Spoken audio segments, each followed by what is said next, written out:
சின்ன முருகைய சிங்கார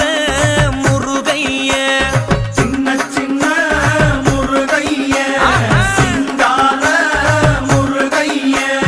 கொஞ்சி கொஞ்சி தமிழ் பேசும் செந்தில் வடிவேலனவ கொஞ்சி கொஞ்சி தமிழ் பேசும் செந்தில் வடிவேலனவ சின்ன சின்ன முருகைய சிங்கார முருகைய கொஞ்சி கொஞ்சி தமிழ் பேசும் செந்தில் வடிவேலனவ சுப்பிரமணிய சாமி என்பார், கார்த்திகேயன் என்பார், சுவாமிநாதன் என்பார், முக அமுதன் என்பார், பாலசுப்பிரமணியன் என்பார், கருணாகரன் என்பார், கதிர்காம கந்தன் என்பார், கதிர்வேல சுவாமி